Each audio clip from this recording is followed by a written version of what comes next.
요한복음 20장 19절부터 같이 읽겠습니다. 부활하신 예수님을 처음에는 같이 이렇게 만나지 못했고, 그래서 제자들의 이야기들만 듣고 그 예수님의 부활의 사실에 대해서 의심했었죠. 그래서 이제 사람들이 흔히 의심하는 도마 이렇게 말합니다. 아주 신중형들은 자기가 직접 보고 확인해야지만 믿을 수 있는 사람들이 있죠. 근데 이제 문제는 그런 사람들이 믿기는 이제 더딘데 믿어 놓으면 이제 일내는 사람들이죠. 진짜 땅끝까지 가쁘는 거죠. 그래서 이제 도마는 못자국, 허리에 장자국을 만져볼 수 있는 그런 특권도 누렸죠. 그리고 정말 사실이구나 이제 이렇게 확인했었죠. 그런 다음에는 이제 진짜 이제 이렇게 된 겁니다. 제가 지금 말씀드릴 이제 이 이야기들은 홈페이지에 제가 자료실에다가 지난번에 글을 올려놨고 제가 조금 더 수정을 해서 글들을 올려놨습니다. 그러니까 여러분들도 다른 분들에게 이렇게 이야기도 해주실 수 있도록 홈페이지 자료실에 있는 그 글을 가지고 여러분들이 한번 잘 한번 활용해 보세요. 제가 파워포인트로 이렇게 사진들을 일단 올려놨으니까 같이 한번 먼저 보면서, 자, 1세기 가야는 기독교 국가에 있다. 도마의 헬라 이름을 디두모라 합니다. 쌍둥이라는 뜻이죠. 본명은 유다입니다. 유다를 이제 도마 역시도 같이 목수일을 했죠. 여러분들이 성경 시대의 이 그림이랑 한국의 삼국시대 이야기랑을 연결을 하실 수 있어야 돼요. 그때 이야기는 별개고 이때 이야기는 별개가 아닙니다.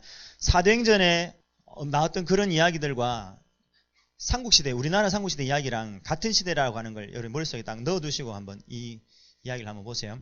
그렇다 그러면 예수님 당시에 예수님의 아버지 요셉, 또 그 당시 사람들이 어떤 기술을 가지고 어떤 문화를 이루고 살았을까를 한번 잘 생각해 봐야 됩니다.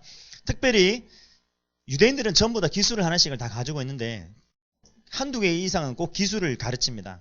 도마는 특별히 자기 기술이 이제 목수일이었고 아버지를 따라서 특별히 왕궁을 건축하는 그런 이제 기술을 가졌던 것이죠. 그래서 이스라엘이 AD 70년에 디도 장군에게 멸망당했을 때 그들이 성전에 있었던 것을 다 빼앗기고 이스라엘 사람들조차도 노예시장에 전 세계 팔려 나갔다 그랬죠.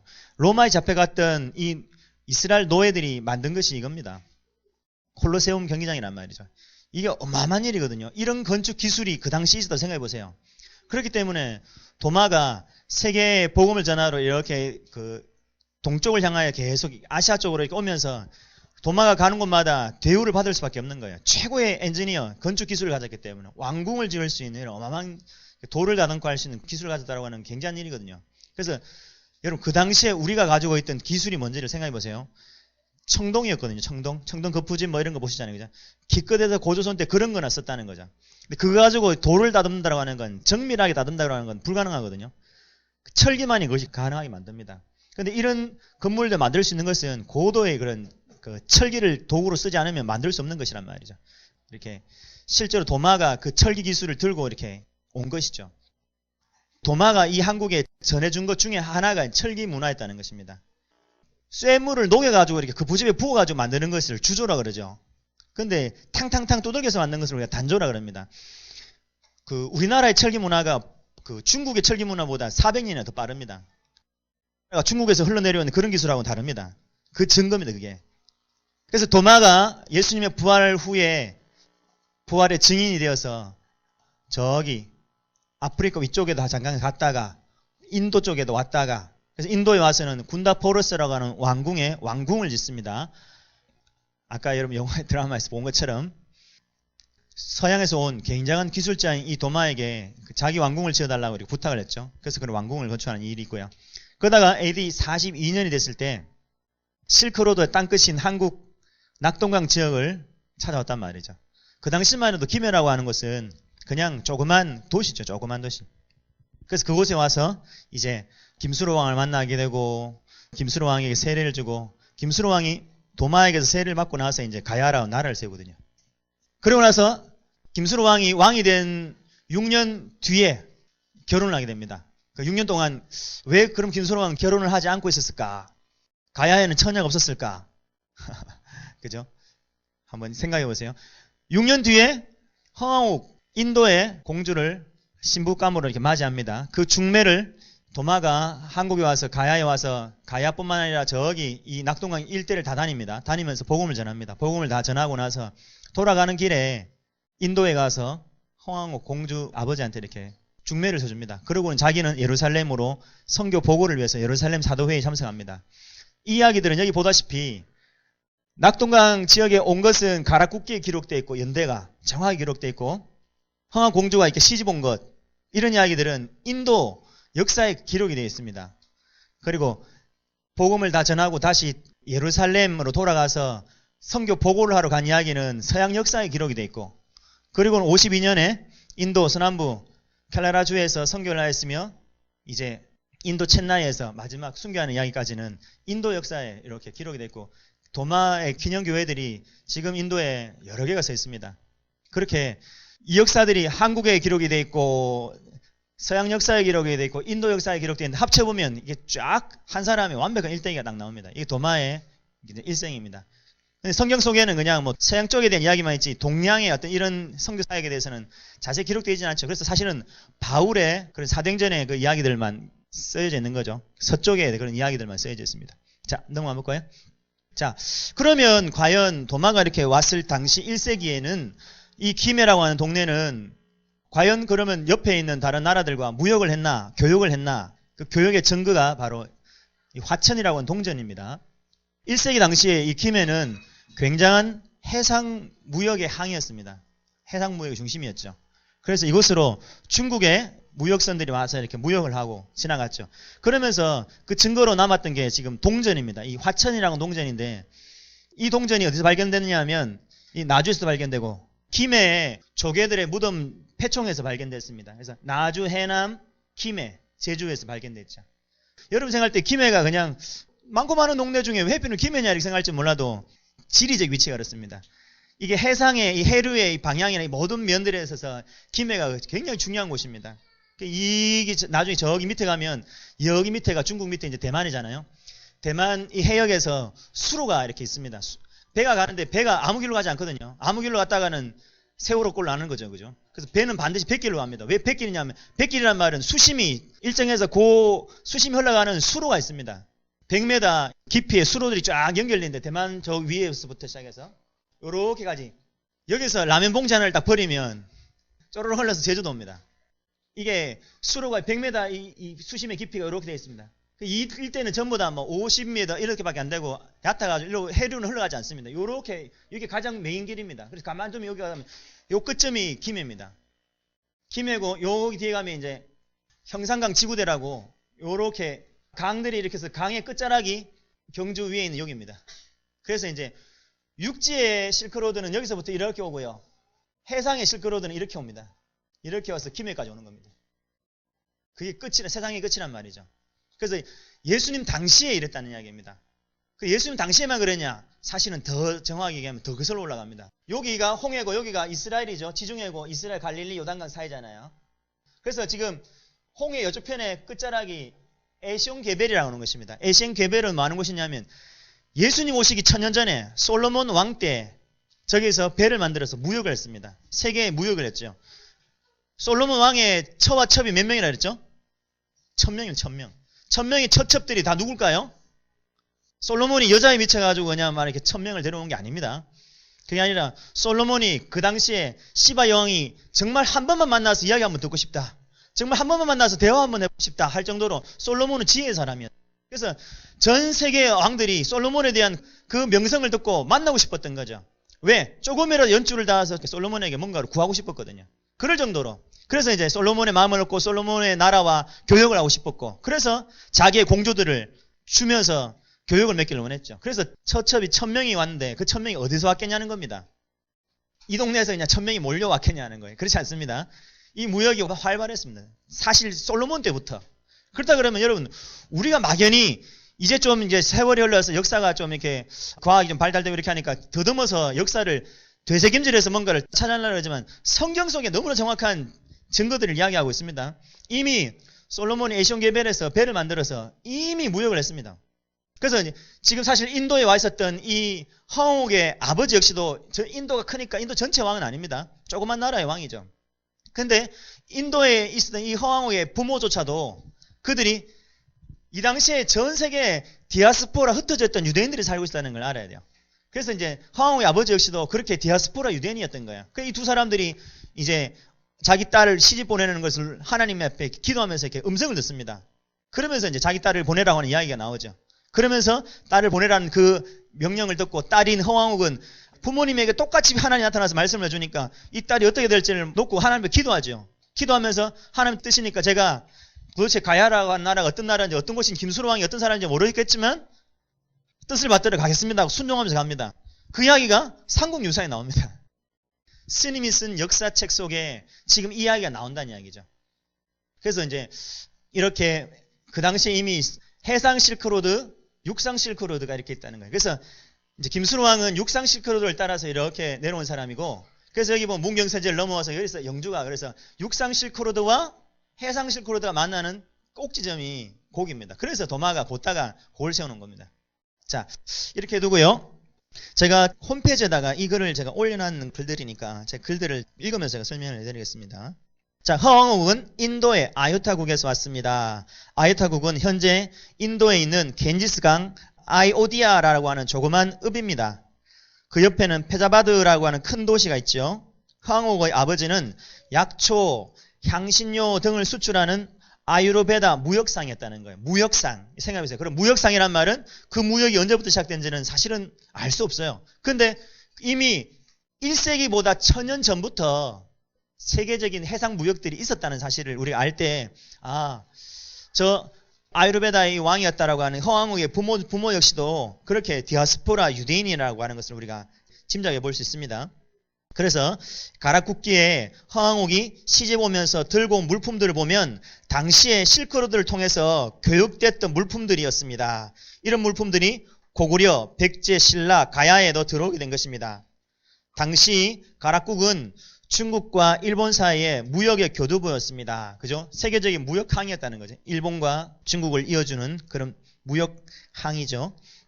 그래서 수많은 중국의 현금들이 발굴이 된 겁니다. 그래서 오수전, 화천, 왕망전이라고 하는 그런 돈들이 쓰였는데, 특별히 아까 보셨던 화천이라고 하는 건 중국의 왕망이라고 하는 사람이 왕이 됐을 때 3번의 화폐 개혁을 했는데 딱 20년간만 사용되었던 돈입니다. 다시 말해서 그러면 화천이 김해에 있다라고 하는 것은 1세기, 그야말로 1세기도 딱 예수님 당시입니다. 이 중국 왕망 시대에 딱 20년만 사용됐단 말이죠. 그 왕망이 있었던 화폐 중에 화천 그리고 화포라고 하는 두 동전이 14년부터 40년경에 사용된 거예요.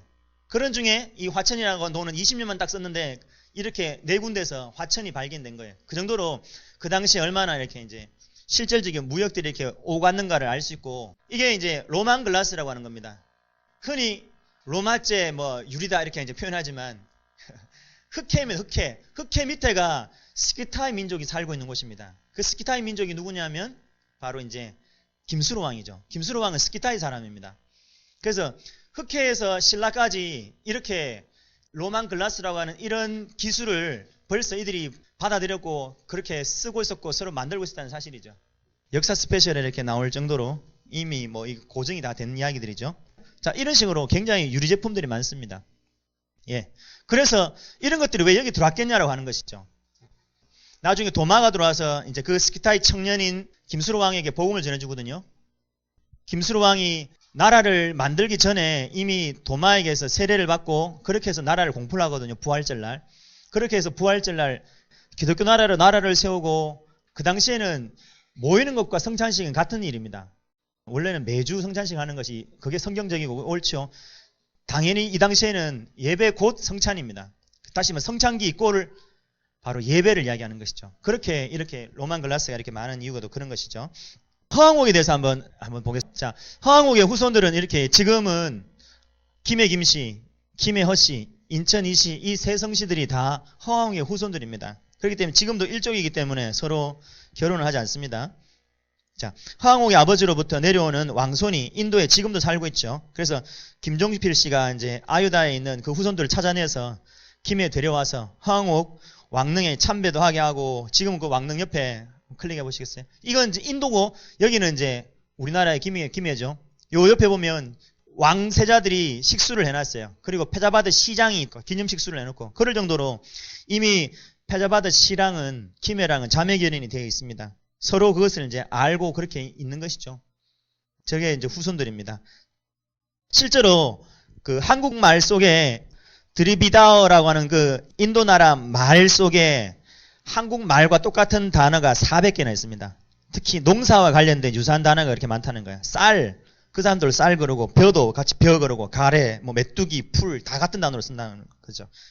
신라는 결국은 가야가 패망하면 신라로 흡수되지 않습니까? 그래서 신라의 문화 속에 들어있는 것은 가야로 들어온 그 문화들이 그대로 고스란히 이렇게 뒤로 넘어가는 겁니다. 그쪽으로.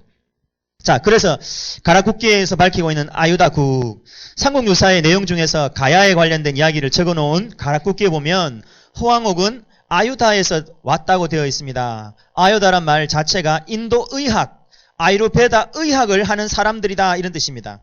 그래서 그 나라 자체는 굉장히 의학적인 그런 것들이 많았죠. 그래서 이제 혹자는 이제 아유타라고 하는 나라 이름이 태국에도 하나 있고 인도에도 있으니까 태국이지 않겠냐 이렇게 말하는데 그 태국의 아유다국은 15세기나 만들어진 것이고 인도의 아유다국은 BC 6세기에 만들어졌습니다. 그래서 이것은 인도가 확실하다고 하는 것을 이제 이미 고고학자들이나 이런 분들이 다 밝혀놨고요. 또 서울대학교 서정성 교수의 DNA 검사에 의해서도 김해 대성동 고분의 박물관에서 있는 황옥과 김수로왕의 후손들의 유물이 있다라고 말하고 거기 묻힌 고분의 뼈는 DNA 검사 결과 인도의 타밀린과 같은 염색체로 밝혀졌다 이렇게 합니다. 다시 말해서 인도 사람들과 같은 DNA라는 거죠. 그래서 확실히 황옥은 인도에서 온 것이 맞다라고 하는 것이고요. 자, 그 다음은 김수로왕인데 김수로왕은 보다시피 흑해 밑에 사는 스키타이 민족입니다. 그래서 우리나라 이제 역사 교과서에 보면 김수로왕이 어디서 왔냐? 옛날까지만 해도 역사책에는 그냥 신화적인 인물이다라고만 써놨었어요. 근데 요즘은 이제 이런 이야기를 다 써놨습니다. 실제로 흑해에 사는 스키타이 민족이다라고 그 후에라고는 밝혀놨습니다. 자, 그래서 흑해의 스키타이 민족. 그래서 흑해가 어디냐면 흑해가 저기 지중해가 저기 있고 흑해는 지중해 바로 위에 있습니다. 그 저쪽에 살던 스키타이 민족이 이렇게 넘어온 거죠. 자, 그래서 김수로 왕은 흑해 옆에 사는 스키타이 출신의 왕자입니다. 그 스키타이 민족은 문자가 없으면서도 금, 은, 세공이 굉장히 발달한 민족이죠. 그래서 농경 문화의 사람들은 옥을 숭상한다 그랬죠. 그래서 이제 저희가 지난번 대만에 갔을 때도 그 중국에 있는 보물들을 장개석이 다 들고 이제 오면서 들고 왔던 보물들은 전부 다 옥이에요. 금은 거의 없어요.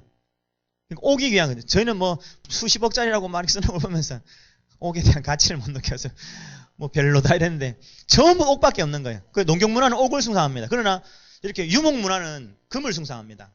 금을 들고 다니고 이렇게 하죠. 여기 우리나라에 고구려에도 없고 고구려에도 금 문화가 없습니다. 백제에도 금 문화는 없습니다. 딱 신라만 금 문화로 금으로 도배가 돼 있어요. 왕관부터 시작해서 막 완전 발끝 신발까지. 그 이제 다른 그 문화에 보면 심지어 얼마나 이렇게 금을 무시해놨냐면 그릇이 깨지니까 그릇을 떼온다고 금으로 그릇을 떼어놨더라고요. 그럴 정도로 금을 무시합니다. 무시하는데 이 신라는 그렇지 않습니다. 신라는 금 문화입니다. 그래서 천마총 같은 데 보면 엄청난 금이잖아요. 근데 왜 그러냐는 겁니다. 가야가 금 문화고 그죠? 금관가야. 가야가 금 문화고 신라가 금 문화입니다. 같은 스키타이 후손들이기 때문에 그렇습니다. 그러면 신라가 과연 그러면 신라가 과연 조상이 김알지다 박혁거세다라고 하는 이런 사람들이 다 그러면 다 스키타이? 그게 우리 조상이란 말이냐? 옛날에 MBC에 그 김수로 왕 드라마를 이렇게 만들었더라고요. 좀 보지 못했는데 막 자료를 찾다고 뒤져보다 보니까 누가 이제 그 밑에다 리플을 달아놓기를 아이고 김수로 왕 그래서 굉장히 제가 기대하고 봤는데 전제 자체가 틀려먹었다는 거. 무슨 스키타이 그런 흉노족의 후예란 말이냐 이러면서 막 그냥 짜증난다 이러면서 써놨더라고요. 근데 그 전제 자체가 기분 나쁠 줄 몰라도 사실이란 말이죠. 중요한 건. 그래서 우리가 여기 어디죠 여기? 괴령입니다. 괴령. 괴령의 앞에 있는 이 사람들이 유럽 사람들이 여기를 잘 오더라고요. 와서 정말 자기들의 조상이 여기까지 왔다 갔다 했다는 증거를 보고 기뻐하더라고요. 바로 문인석상입니다. 문인석상은 뭐 한국 사람이라고 이야기하고 무인석상은 서역인이라고 그러는데 서역인. 센트럴 아시아라고 이렇게 뭐 영어에 썼는데 다시 말해서 스키타이 민족의 흔적입니다. 얼굴 보세요. 도저히 한국 사람 같지 않죠? 예. 스키타이 민족이 실제로 이건 거의 한 800년쯤 될 때니까 한참 뒤의 이야기잖아요. 아예 그때는 뭐 이렇게 너무나 자연스럽게 서로 이렇게 왔다 갔다 했고요. 그래서 여기 보면 김해에서 발견된 청동솥이 있습니다. 솥. 소시 동복이라 그러는데 노인울란 여기가 이제 저기 몽골 그러니까 스키타이 민족들이 어떻게 흘러오는지에 대해서 김해에도 이것이 와 있는 걸 보면 그렇게 김수로 왕이 확실히 실제로 스키타이 민족 출신이라고 하는 것을 우리가 너무 쉽게 알 수 있고 또 하나는 신라에도 이것이 있다는 것이 기마 인물형 톡이죠. 여기 보면 뒤에 식구 앉은 솥을 보세요. 주인상이랑 노비상이는 같이 이렇게 발굴됐는데 주인상의 얼굴은 이렇습니다. 한국 사람 얼굴이 아닙니다. 뒤에 실구하는 솥은 모든 세계의 역사학자들이 저 뒤에 있는 솥을 전형적인 기마 민족들의 유물이라고 얘기합니다. 다시 말해서 신라에조차도 또 가야에조차도 우리가 스키타이 민족의 후예들이라고 하는 사실을 알 수 있습니다. 그리고 빼도 박도 못하는 증거입니다. 이제 앞에까지가 가지고 저기 이야기를 하면 저기 향교에 가서 김씨한테 이야기하면 펄쩍 뜁니다. 무슨 소리 하냐 그러면서 펄쩍 뜁니다. 우리는 그런 조상 둔 적 없다 이렇게 말하죠. 근데 이제 이 거북이 어디서 봤죠? 목 없는 거북이. 여러분 배반사거리 앞에 가다 보면 선덕여왕 능 앞에 사천왕사지 터가 있습니다. 그 절터에 가면 목 없는 거북이가 2마리가 논바닥에 이제 놓여 있습니다. 그죠? 그 거북이 등이 아무것도 없어요. 아무것도 없는데 이 등에 있는 이 비석과 이 거북이를 연결을 못 시켰던 거예요. 근데 역사 다큐멘터리에서 그걸 찾아냈습니다. 찾아내가지고 이제 고정을 쳐서 이미 다 확실하게 다 밝혀졌습니다. 이 거북이 등에 있는 것이 문무왕 비입니다. 문무왕이 신라를 통일하면서 당나라와 이렇게 맞서 싸우면서 불심을 가지고 한번 당나라를 맞서보자. 그래서 백성들의 마음을 모으려고 이렇게 만들었던 비입니다. 근데 이 비석이 날아가 버렸죠. 여기 목도리 다 어디 갔죠, 여러분? 원래 남산의 그 불상들 목도리 다 어디 갔습니까? 누가 그랬죠? 일본이 그랬죠, 그죠? 이것도 그래서 없는 거겠죠? 이것도 아마 그래서 일제가 와서 아마 다 막 부서뜨려 버린 것 같아요. 근데 이제 고고학자들이 이걸 다 뭉쳐 모았습니다. 모았는데 이 내용 속에 뭐라고 쓰냐면 신라의 조상이 누군지를 문무왕이 써놓은 거예요. 그래서 찍소리 못하면 아무도 그 말에 대해서 시비를 못 겁니다.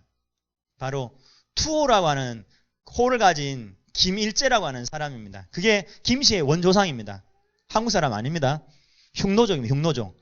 그러니까 중국에게 패망한 흉노족 중에 흉노족이 기만민족이니까 말을 잘 다루잖아요. 말을 잘 다루니까 이 중국에서 이제 흉노족을 제압을 하고 이들 잡아다가 이제 자기들의 말을 기르는 노비로 이렇게 둔 거죠. 말을 돌보는 노비 중에 최고 대빵이 바로 이제 김일제라고 하는 사람이었습니다.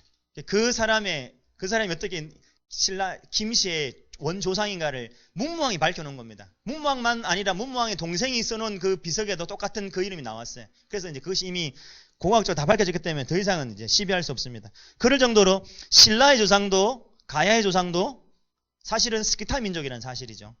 스키타이 민족. 그런데 이제 문제는 자 그렇게 스키타이 청년 김수로가 왕자였으니까 충신들을 데리고 말을 타고 육상 실크로드로 이렇게 해서 들어왔어요. 들어가 문경세질 넘어서 쭉 뭐 들어왔겠죠. 돌아다 보니까 이미 고구려 백제 신라가 다 서 있으니까 그 빈터를 찾은 거죠. 빈터가 가야였어요. 가야 낙동강 유역의 그 가야에 와서 거기서 이제 가마안에서 이제 이렇게 아까 여러분 셜라셜라 통역관을 세워서 이야기하는 거 보셨죠? 통역관을 세웠습니다. 근데 왜 도마하고는 통역관을 안 세웠을까라고 하는 거죠. 그리고 또 나중에 그 시집을 온 홍황옥과 첫날 밤을 지내고 이렇게 하면서 신방에다가 통역관을 들을 수는 없는 일이잖아요. 근데 그것이 이제 다 되었던 이유는 그들이 다 공통적인 디아스포라라고 하는 사실입니다. 유대인이라는 사실입니다. 유대의 피가 흐르는 거예요. 그래서 왜 그 김수로 왕이 되어서도 6년 동안 신하들이 혼처를 계속 이야기를 했는데 결혼을 안 하는 거예요. 결혼 안 한 이유는 6년 동안 자기가 결혼 안 한 이유가 있었던 것이죠. 이거 이야기는 상문유사에 다 이제 기록이 되는데 뭐 때문에 결혼하는지는 이야기하지 않습니다. 그러나 그건 우리가 유출을 해야 되는 이야기입니다. 왜 6년 동안 결혼 안 하고 있다가 황옥의 혼처 자리에 나올 때서야 왜 수락을 했을까라고 하는 거죠. 역사는 승자의 기록입니다. 그래서 결국은 불교가 이 모든 역사를 다 쥐고서는 다 이렇게 재정렬을 해버린 겁니다. 그래서 뒷범벅이 되고 섞이고 이렇게 된 것이죠. 그런데 우리가 그걸 계시태 역사라고 그럽니다. 누군가에 의해서 만들어진 역사가 아니라 진짜 있었던 역사를 우리가 이제 뒤져서 찾아내는 그 역사를 하는 거죠. 그걸 우리가 성경과 삼국유사라고 하는 진짜 고려시대 때 일현이라고 하는 스님이 쓴 삼국 이야기 중에 가락국기, 가락나라에 대한 이야기는 쬐까맣게 써놓은 그 이야기 속에서 이런 이야기들 다 써놨는데 그런 이야기들 우리가 이제 되돌아볼 수 있는 거죠. 그래서 뭐 여기가 이제 스키타이 청년 김수로가 와가지고 자기의 이 충실한 신하 6명을 데리고 와가지고는 이제 여기 왔죠. 근데 지금은 이 일대가 다 지금은 평야잖아요. 근데 1세기에는 여기가 다 바다. 무역항이었다는 사실입니다. 그래서 큰 배 어디다 할 수 있냐면 가덕도에나 다 할 수 있지. 가까이 이런 데서는 얕아가지고는 되지 못했어요. 그래서 이제 시집 올 때도 김수로 왕이 그룻배를 보내가지고 그 배에 이제 건너타고 이렇게 이제 들어오는 그런 이야기가 여기 이제 가락국기에 다 실려 있습니다. 여기는 구지봉이라고 하는 건데 여기에서 이제 거부가 뭐 머리를 내밀어라 안 그러면 구워서 먹겠다 뭐 그런 이야기예요. 근데 그렇게 사실은 이제 뒷사람들이 오늘날 사람들이 그걸 재해석을 한 겁니다. 근데 실제로 6개 알에서 갑자기 뭐 사람이 태어났다 이렇게 말하는데 그런 건 신화 아시잖아요. 그죠? 상식적으로. 우리가 다 알잖아요. 그건 신화라는 걸. 그런데 왜 신화라고 하는 것이 존재하냐라고 하는 거야. 어떤 사실이 구전돼 내려오면서 신화적인 요소들이 붙으면서 그것이 꾸며지고 미화되는 것이죠. 그러나 중요한 건 그런 일이 있었다는 것을 알 수 있는 거죠. 그러면 그 아래에서 갑자기 건장한 청년들이 6명이 튀어나왔다고 하는 건 그건 당연히 말이 안단 말이죠. 그래서 그걸 어떻게 흘러오면서 표현을 했냐는 거죠. 그래서 그걸로 올라가 보면 스키타의 왕자인 이 김수로 왕이 자기의 그 충신들을 데리고 이렇게 와서 여기서 나라를 세운 것이죠. 그들이 나라를 세우려고 왔을 때 이미 먼저 누가 와 있었냐니까 도마가 와 있었던 것이죠.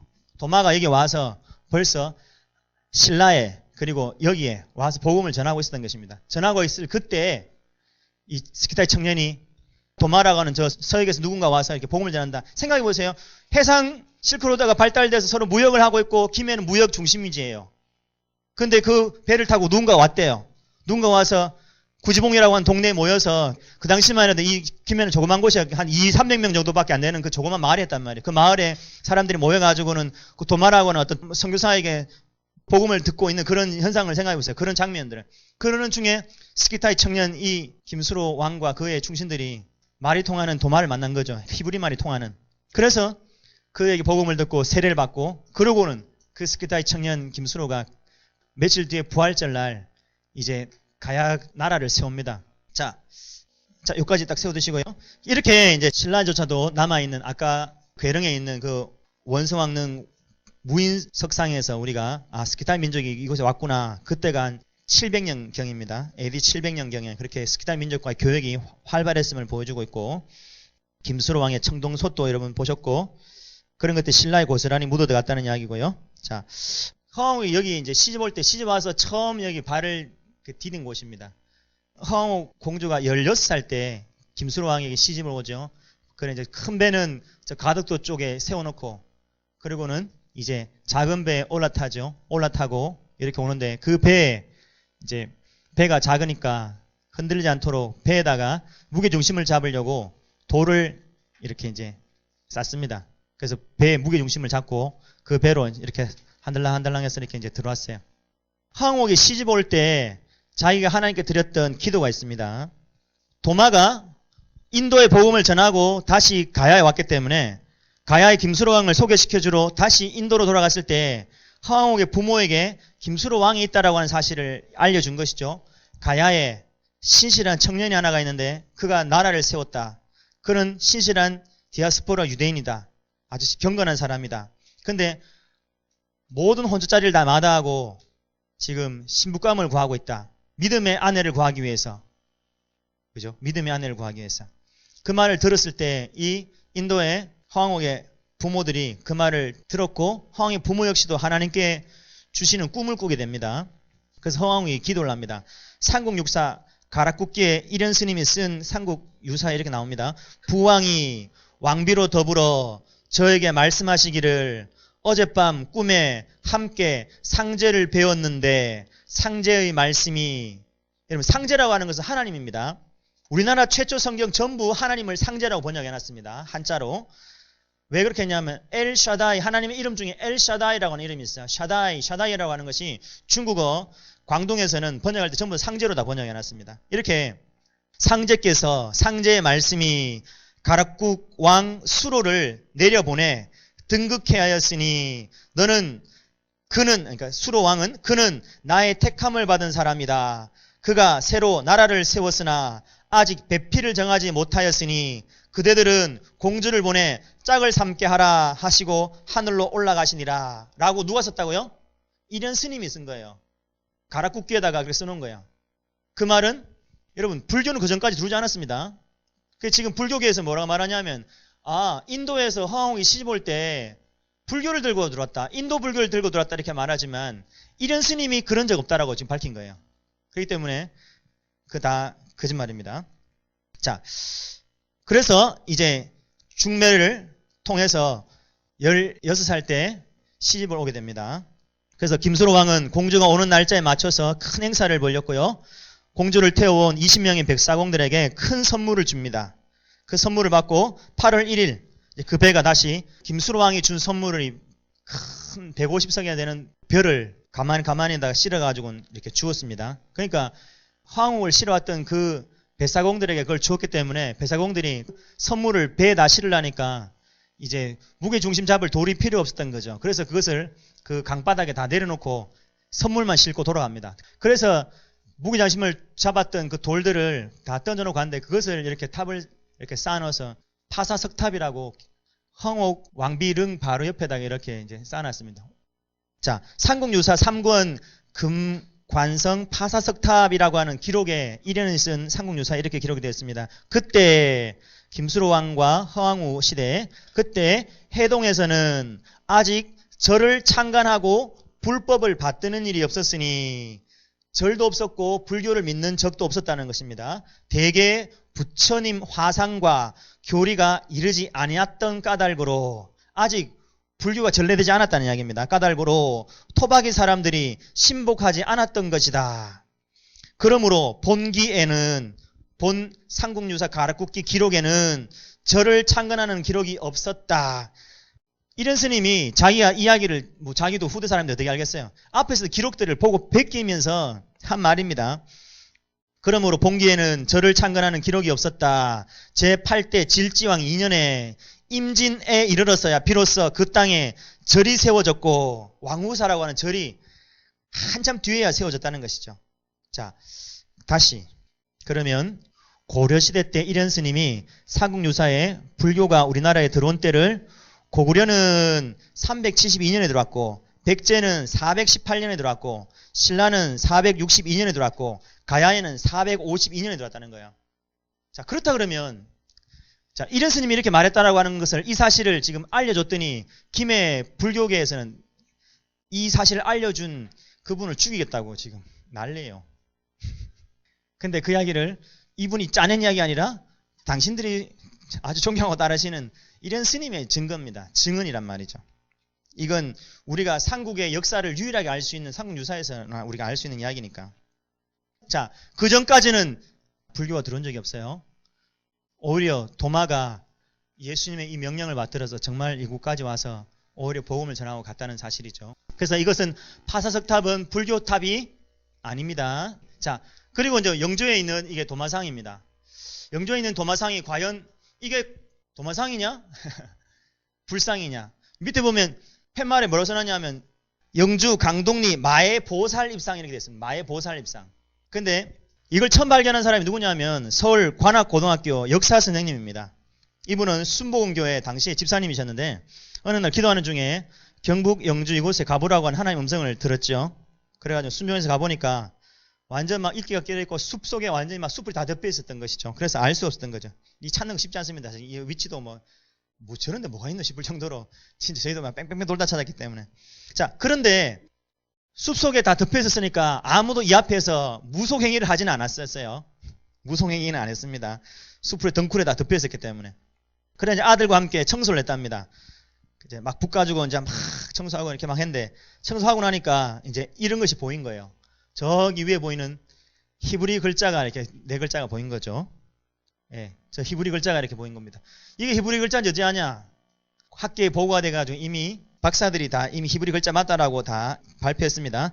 히브리 글자를 가장 먼저 학술한 분은 이장식 박사입니다. 이분은 도마 연구를 위해서 영국 맨체스터 대학에서 1년간 연구하고 미국 예일대에서 1년간 교환 교수로 갔었습니다. 이분이 아시아 고대 기독교라는 책에 이 글자가 타오멤이라고 하는 도마의 이름이라고 하는 것을 이미 학계에 다 보고를 했습니다.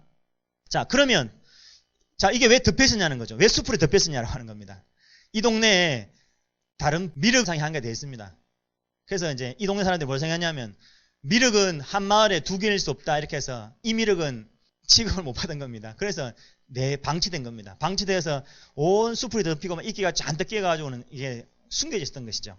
그러다가 이제 드러난 겁니다.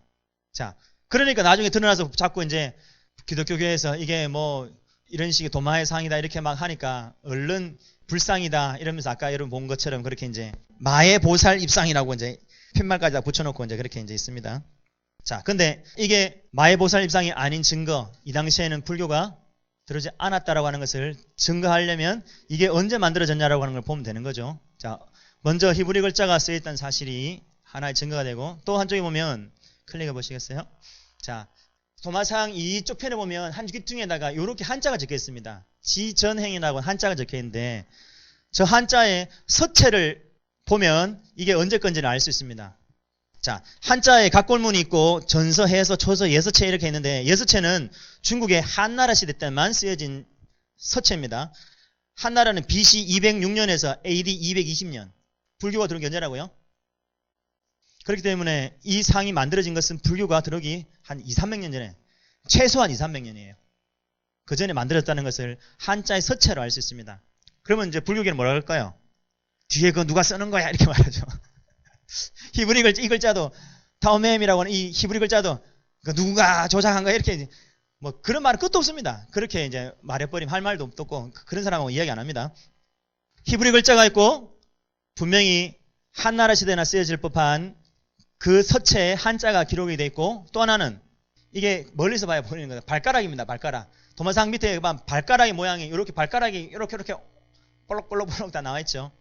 부처상, 어느 부처상에도, 전국에 있는 어느 부처상에도 발가락이 표현된 부처상은 한 개도 없습니다. 유일하게 요것만 이렇게 발가락이 선명하게 되어 있습니다. 왜냐하면 샌들을 신는 유대인들의 샌들 모양입니다.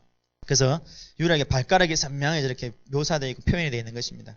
자, 그러니까 이제 불교계에서 이렇게 이런 주장들을 하니까 마의보살 입상이라고 하는 팻말을 갖다 놓고 이제 막 저기 난리를 하는 것이죠. 자, 그러면 문제는 왜 도마는 십계명이 어떤 형상도 만들지 말라 그랬는데 왜 자기 형상을 이렇게 만들었을까? 뭐 이렇게 이제 따질 수도 있겠죠. 도마가 이걸 세웠던 이유는 도마가 실제로 지나온 흔적입니다. 여기가 가버나움이죠. 이쪽이 여기 지금 그림 지도보다 좀 더 밖에 나간 그게 가버나움이죠. 예수님이 오병이어의 첫 기적을 행하신 것이죠. 그래서 오병이어의 표식은 AD 300년대에 로마가 기독교를 국교로 공양하기 전까지는 오병이어는 기독교의 마크입니다.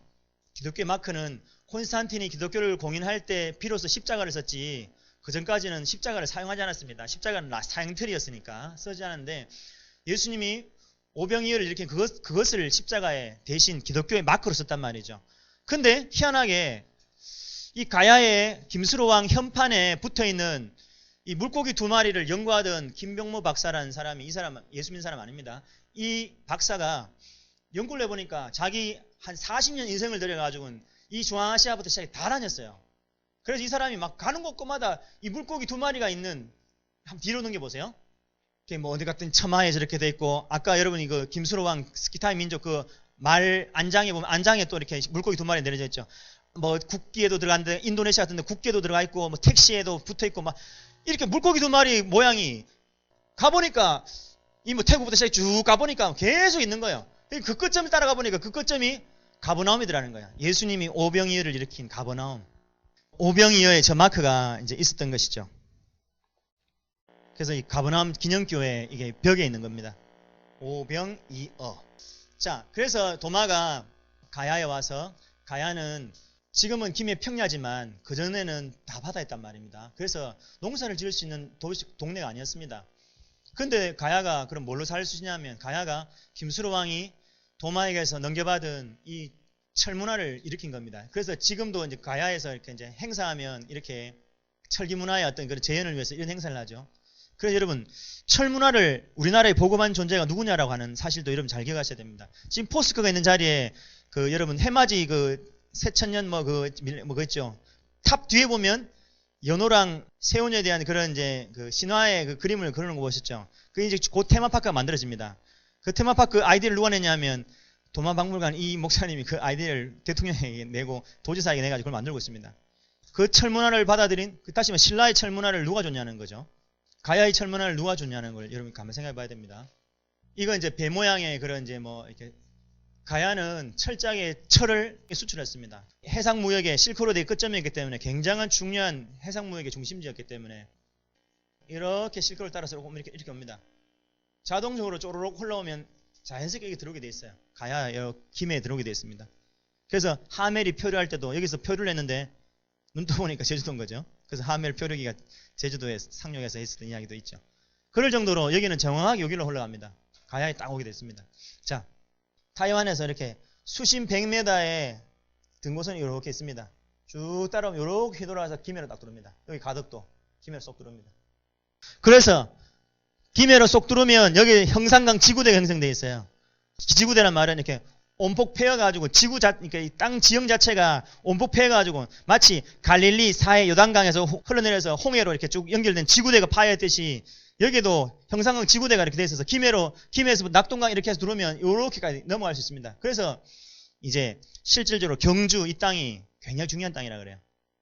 저수지가 만들어지지 않았을 그 당시에도 다른 지역은 다른 지방은 아닌데 경주만은 벼를 심으면 저수지가 없던 때에도 아무리 가물어도 이렇게 막 벼가 자랐다고 할 정도입니다.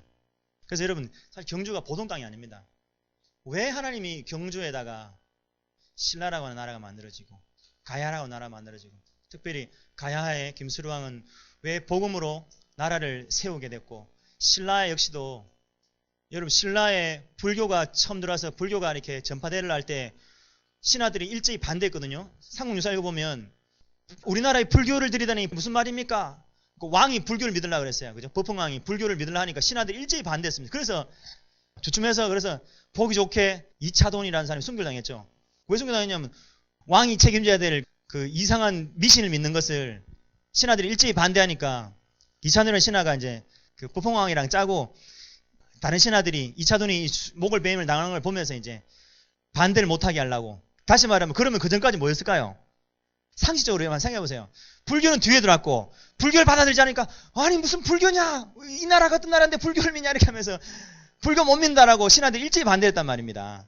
유교는 조선시대나 들어왔고 그럼 여러분 뭘까요? 왜 여러분 지금 오늘날 우리가 믿고 있는 이런 우리나라는 무조건 불교 나라야 우리 조상은 다 불교 믿었어라고 생각하는 이 막연한 생각이 어디서부터 왔을까요? 한번 공부 생각해보세요. 지극히 우리가 지금 이렇게 쏟고 있는 겁니다. 자, 그래서 이제 김수로 왕의 이제 뭐 이건 불국사에서 나온 십자가입니다. 마리아와 그 아기 예수님에 대한 얘기. 이건 이제 저기 중국에서 넘어온 중국 기독교가 경교입니다. 경교의 흔적입니다. 그래서 어떤 분들은 그렇게까지 말한다는 거예요. 저 불국사는 절터가 아니라 교회터였다 이렇게 말합니다. 그 말은 오늘날 같은 이런 교회 모양을 생각하시면 안 되고 우리나라 전통화의 교회가 된 이런 모습을 생각해 보세요. 그런 교회터였다라고도 얘기할 정도입니다. 그래서 여러분 이제 김수로 왕의 능 앞에 있는 현판의 이 그림이죠. 현판에 보면 이제 이렇게 가야의 김수로 왕이 어떻게 그 당시에 오병이어 기독교의 마크, 이 복음의 마크를 이렇게 새겨놨는데 후대에 불교가 나중에 여기 와서 김해 불교 문화가 여기를 다 이렇게 바꿔버립니다. 그리고 지금도 김수로 왕 앞에도 제사단을 만들어 놓고 구지봉 같은 데도 도마 와서 거기서 당시에 김해 이상배명이 되는 그 마을 주민들이 다 도마에게서 모여서 거기서 이제 예수님의 복음을 듣고 첫 교회가 만들어졌다라고 하는 곳이란 말이에요. 그 구지봉 같은 데다가 전부 다 돼지머리 갖다 놓고 이제 막 제사 지내고 이렇게 하죠. 다 이제 불교로 다 바꿔버린 겁니다. 불교와 유교가 짬뽕이 돼가지고 이제 그렇게 가버린 거죠. 근데 불과 20년 전만 해도 그 입구 현판은 이 모양이었다는 거예요. 20년 전만 해도. 이 붉은색 모양으로 보이는 이 모양. 근데 김해 이제 불교계에서 이렇게 바꿔버린 거죠. 누가 봐도 보이시죠? 눈, 코 보이시죠? 이걸 뭐 하는 걸까요? 눈, 코, 입에다가 오병이어의 성찬을 먹는 것입니다. 누가 봐도 이거는. 근데 불교계에서 이걸 다 뒤바꿔가지고 나뭇잎 하나를 그려놓고 사리탑을 만들어 놓고 물고기 2개는 여기 이제 세워놓고 이건 더 이상 위에 것은 더 이상 이제 얼굴도 아니죠. 이분은 먹는 것도 아니죠. 그냥 다 이렇게 바꿔버리는 거예요. 도마상 앞에도 뭐 마입상이니 이런 식으로 갖다 붙여버리고 이런 식으로 점점점 불교가 이 색채를 다 뒤덮어버리는 거죠. 자, 그렇게 됐습니다. 그렇게 돼서 오늘날 우리가 보다시피 지금 이 모양까지 온 것이죠.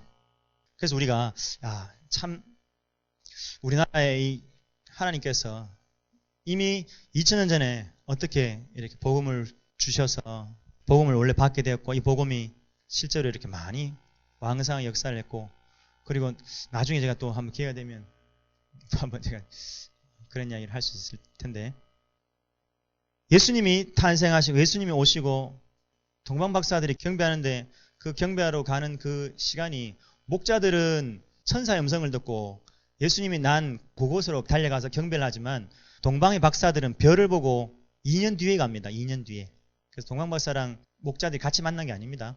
2년 뒤에 갑니다. 2년 뒤에. 그 사람들이 그 신학자들은 거기다가 주석에다 뭐라 써놨냐면 페르시아에 이스라엘 백성들이 바벨론에 포로돼 갔다가 페르시아가 별을 연구한 천문학자들이 유대인들이 잔류했을 것이다. 이렇게 하면서 그들 중에 어떤 후손이 왔을 것이다 말하는데 여러분 바사에서 포로 귀환할 때 며칠 걸렸죠? 얼마 만에 돌아왔죠? 포로 귀환 석 달밖에 안 걸립니다. 근데 거리상 걸어서 낙타 타고 걸어서 이렇게 쭉쭉쭉쭉 해서 올 수 있는 거리고 2년이면 어디냐 하면 이쪽 것입니다. 여러분 그런 식으로 오늘날 우리가 있잖아요. 너무 우리는 그냥 뚝뚝뚝 떨어진 역사들 또 누군가에 의해서 이렇게 만들어진 역사를 역사라고 이제 믿고 있는 거죠. 그만큼 우리는 이렇게 참 덮여있는 역사 속에 삽니다. 근데 정말 우리가 역추적해보고 뒤져보고 자료를 찾아보고 정말 성경을 보고 다시 한번 제대로 눈을 뜨고 보면 하나님이 이미 1세기 가야는 기독교 국가였다. 가야만 그런 게 아닙니다. 이 후손들이 10번째 왕 때 가야가 패망하거든요. 패망한 그 후손이 김유신이잖아요. 그래서 김유신이 들어가서 삼국 통일하는데 이제 가장 이제 주역의 역할을 하잖아요. 그 김유신, 김준추 이런 사람들이 그 여러분 예전에 선덕여왕 그 드라마 할 때 덕망공주가 저기 서해까지 가고 막 이렇게 뭐 하는 거 보셨죠? 왔다 갔다 합니다. 그렇게 해서 그들이 복음을 받았던 것이죠. 그런 부분에 대해서 우리가 알아야 됩니다. 근데 불교에 먹히고 조선에 가서는 유교에 먹히고 그러다가 지금 이 모양 이 꼴이 된 겁니다. 근데 하나님이 다시 이제 선교사님들을 보내가지고는 조선의 복음이 다시 들어와서 다시 꺼진 불을 다시 살려놓은 겁니다. 그래서 오늘 저와 여러분들이 이렇게 예수님 믿고 이렇게 온 거죠. 막연히 우리 조상이 이렇게 미신을 섬겼다라고 우리가 이제 더 이상은 속지 마세요. 이제 더 이상 그런 거짓말에 이제 여러분도 속지 마시고 여러분 주변 사람들에게도 여러분들이 이런 자료들 제가 홈페이지에 올려놨으니까 객관적인 증거를 이야기해 주세요. 하나님께서 우리에게 이제 복음의 바통을 이어주신 거예요. 지전행 땅까지 완전히 다 다닌 사도 도마처럼 하나님이 이제 우리에게 마지막 이렇게 복음의 바통을 주신 것입니다. 제사장 나라, 제사장 나라. 얼마나 영광스러운 직분입니까? 그래서 이제 우리에게 이 복음을 주셔서 여러분 한국 같은 이런 나라가 없습니다. 이렇게 복음을 받아들이고 이렇게 복음의 열정적인 나라가 없어요. 왜 이렇게 하실까라고 하는 거예요. 사실 그 웃기지 않아요? 한 동네마다 교회가 몇 개입니까? 전 세계 이런 데가 없다니까요. 일본 가서 교회 한번 찾으려고 그러세요. 교회 한번 가고 싶어도 교회가 없어요. 교회가. 근데 왜 한국에는 한 동네만 내도 교회가 몇 개씩이나 되냔 말이죠. 이유가 있습니다.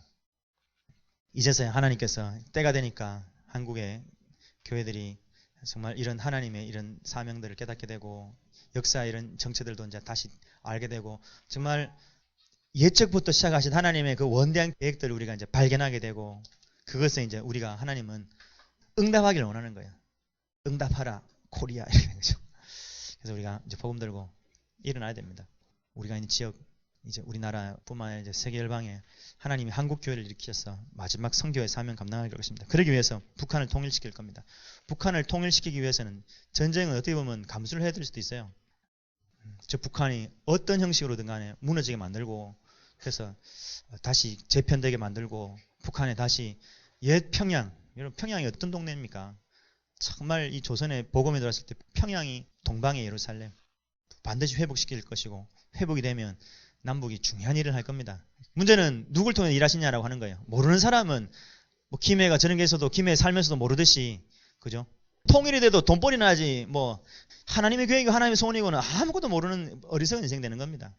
근데 기도하고 준비하는 사람을 통해서 하나님이 시대의 주역이 되게 하시는 거죠. 저와 여러분이 그 주역이 돼야 됩니다. 그래서 우리 아이들이 어려서부터 정말 기도 속에 복음 속에 내가 누구냐 정체성을 깨닫고 그래서 준비하는 거죠. 하나님 정말 우리에게 주신 이 복음을 우리가 세 번째 주어진 기회입니다. 놓치면 삼세판입니다. 주십시오. 우리가 이 복음의 교회를 단단히 붙잡고 정말 우리가 이 말씀 가지고 우리가 영적으로 더욱 성숙하고 영적으로 더욱 무장하고 시대를 깨우고 세상 살리는 하는 그런 교회로 우리가 단단히 하나님 한국 교회가 그렇게 쓰임받게 도와주시고 우리 교회가 그렇게 쓰임받게 도와주십시오. 그렇게 한번 같이 기도하겠습니다.